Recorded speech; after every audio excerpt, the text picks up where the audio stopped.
చరిత్ర, త్రిలోక సంచారి చరిత్ర, నూరుకాల సంచారి చరిత్ర. బిందామారారు కొన్ని చరిత్రడా.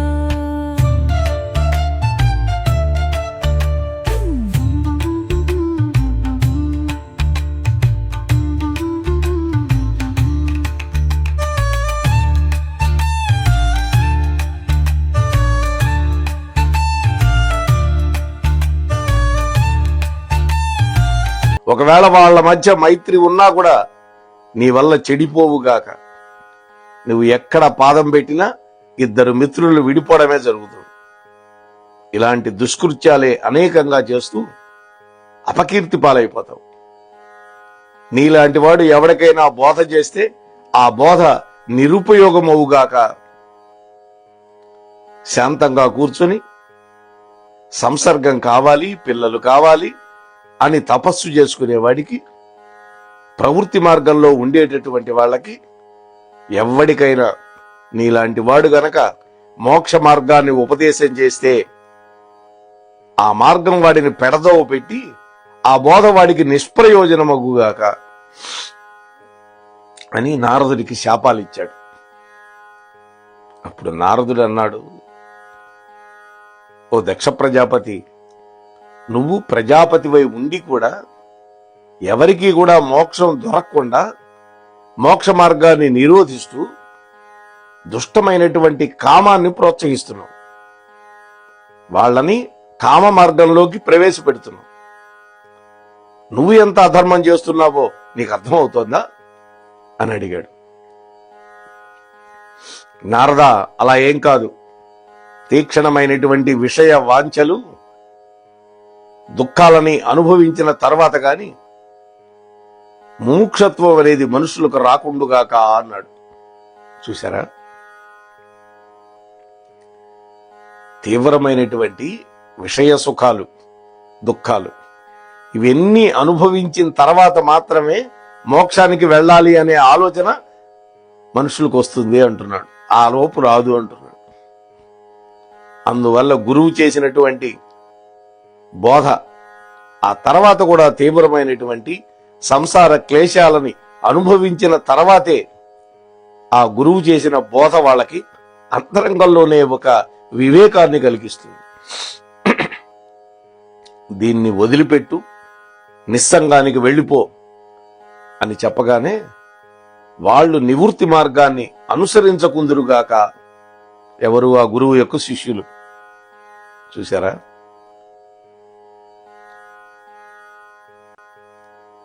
గురువు తన శిష్యులకు బోధ చేసిన తర్వాత కూడా వాళ్ళు ఈ సంసార సాగరంలో పడి దుఃఖాన్ని, సుఖాలని అనుభవించిన తర్వాతనే గురువాక్యం వాళ్ళకి అర్థమగ్గుగాక.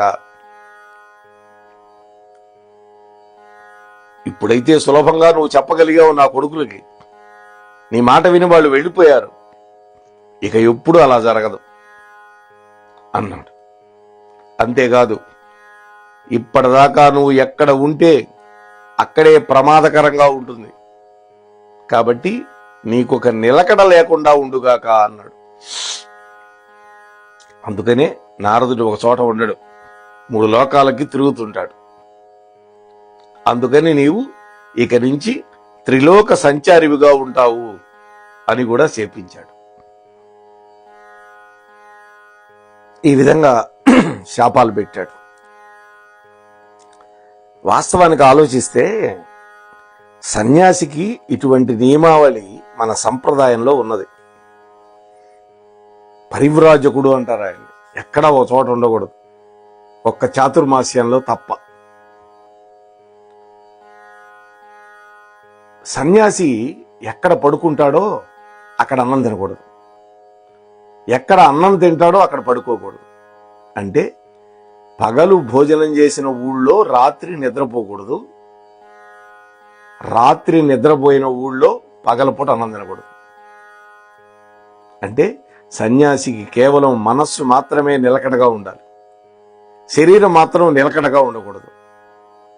అంతరంగంలో నిలకడ ఉండాలి.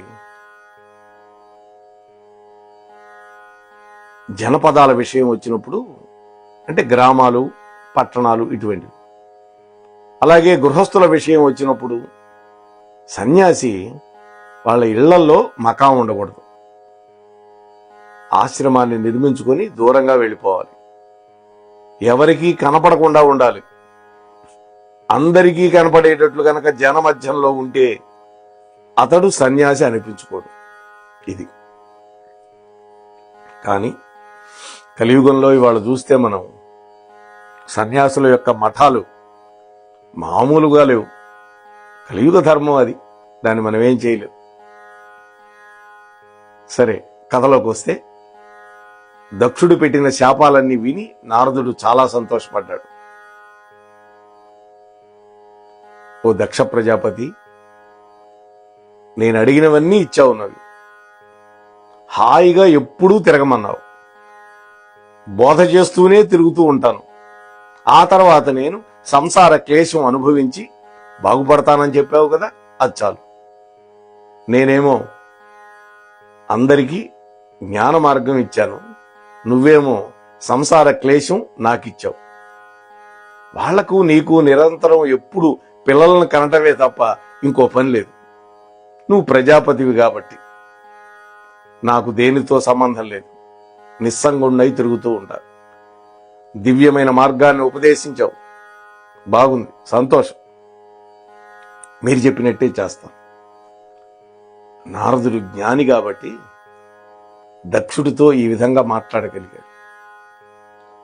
ఆ తర్వాత అక్కడి నుంచి వెళ్ళిపోయాడు. తన భార్యను కూడా మర్చిపోయాడు. బ్రహ్మచారిగా ఉంటూ 3 లోకాలు తిరుగుతూ లోపల బయట ఎప్పుడు కూడా శ్రీ మహావిష్ణువునే ధ్యానం చేసుకుంటూ ఆ మహాత్ముని వైకుంఠానికి వెళ్లి దర్శనం చేసుకుంటూ పరమేశ్వరుడు ప్రసాదించినటువంటి సప్త స్వరాలతో కూడినటువంటి సంగీతాన్ని మహతి అనేటువంటి తన వీణ మీద మీటుకుంటూ నిర్లిప్తంగా ఉండిపోయినాడు తిరుగుతూ 3 లోకాలు. విష్ణువుకి ఈయన యందు అమితమైన వాత్సల్యం ఉంది, మనవడు కదా. నారదుడు తలుచుకున్నంత మాత్రాన విష్ణువు కనపడేవాడు. అటువంటి స్థితిలోకి వెళ్ళిపోయాడు నారదుడు. ఇది భాగవతం చెప్పే కథ. ఆ తర్వాత ద్వాపర యుగం వచ్చింది. వేదవ్యాసుల వారు వేదాలను విభజించి 4గా ఆ తర్వాత పురాణాలెన్నో రాశాడు. వేదాలన్నీ కూడా అప్పటి వరకు సంకీర్ణంగా కుప్పల తెప్పలుగా ఉంటే వాటిని న్యాసం చేసి వేదవ్యాసుడయ్యాడు. ఆ తర్వాత ఉపనిషత్తులకి భాష్యం రాశాడు, బ్రహ్మసూత్రాలు. పురాణాలు రాశాడు, అష్టాదశ ఉప పురాణాలు కూడా రాశాడు. ఇన్ని పనులు చేసిన తర్వాత వ్యాస మహర్షికి ఒక రకమైనటువంటి అశాంతి పుట్టింది మనస్సులో. జగత్పూజ్యుడు జగద్గురువు అని ఎవరినైతే గౌరవిస్తూ ఉంటారో అలాంటి వాడికి కూడా ఒక్కొక్కసారి వేదన కలుగుతుంది.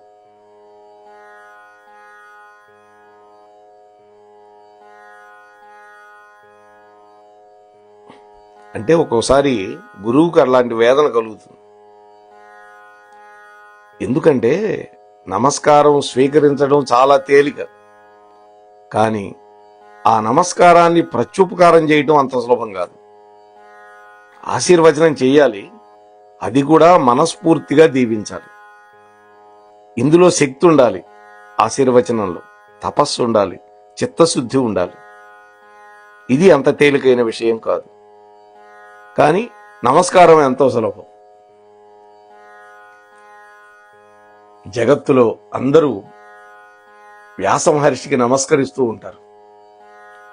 సృష్టిలో ఉండేటటువంటి విజ్ఞానం అంతా మాకిచ్చావు ఓ మహర్షి, మమ్మల్ని ధన్యులను చేశావు అని స్తోత్రాలు కూడా చేస్తారు. అందుకనే మనం ప్రతినిత్యం నారాయణం నమస్కరించే శ్లోకంతోనే మొదలు పెడుతున్నాం. ఎందుకని ఈ వాంగ్మయం అంతా కూడా వ్యాసుల వారి యొక్క ఉచ్చిష్టం. వ్యాసుల వారు తాను ఒకసారి తయారు చేసిన గ్రంథం అంతా సమీక్ష గనక చేసుకుంటే వేదాంగాలు చదువుకున్న వాళ్ళకి, బాగా వైదిక కర్మలు తెలిసినటువంటి వాళ్ళకి, జ్ఞానులకి, యోగులకి పనికి వచ్చే అనేక విషయాలు వ్రాసినట్టు అర్థమవుతుంది. మరి సంఘంలో అట్టడుగున ఉండేవాడికి సులభమైనటువంటి సర్వసామాన్యమైనటువంటి మోక్ష మార్గాన్ని ఉపదేశం నేను చేశానా అని ఆయనకు ఒక వేదన కలిగింది. చూశారా, మహాత్ముల యొక్క ఆలోచన ఎప్పుడు అట్లానే ఉంటుంది. ఆ సమయంలో నారదుడు వ్యాస మహర్షి యొక్క ఆశ్రమానికి వచ్చాడు. సరస్వతీ నదీ తీరంలో ఉన్నది. వెంటనే తన సమస్యని వేదనని ఆయనకు చెప్పుకున్నాడు. ఓ నారద మహర్షి, నాకు ఉపదేశం చెయ్యి, నా వేదన ఎట్లా తొలగుతుంది, నా కర్తవ్యం ఏంటి చెప్పండి అని అడిగాడు.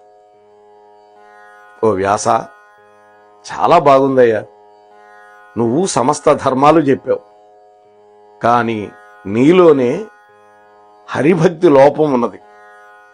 కాబట్టి సరి అయినటువంటి మార్గం అందరికీ బోధించలేకపోతున్నావు. అందువల్ల నువ్వు ముందు భక్తుడు అయి తరించాలి.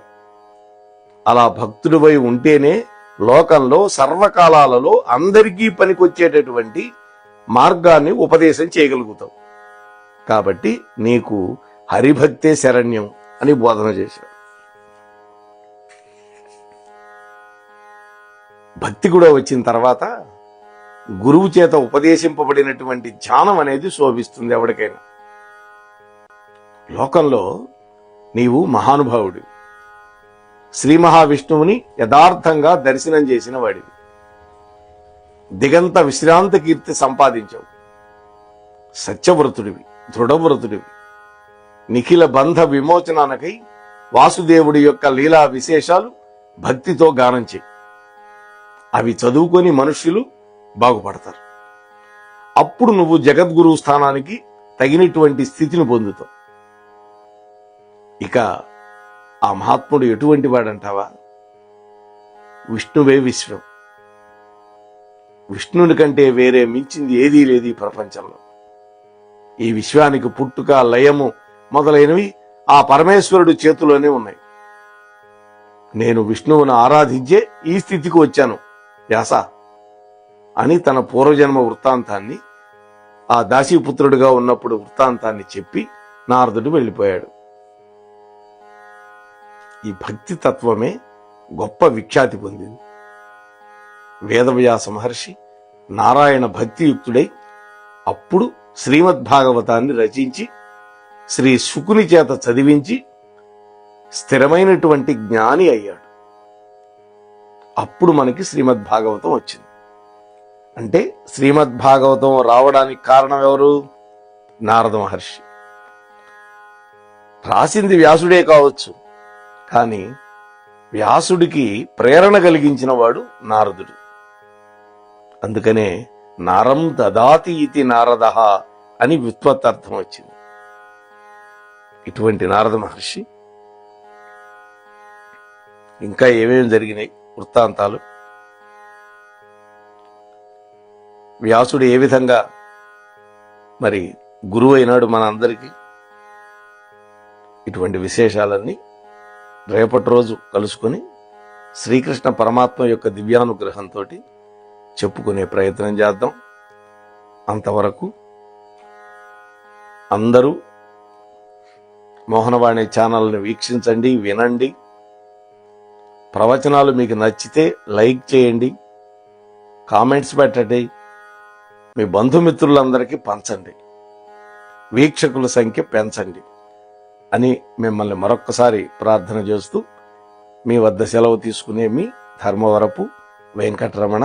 స్వస్తి.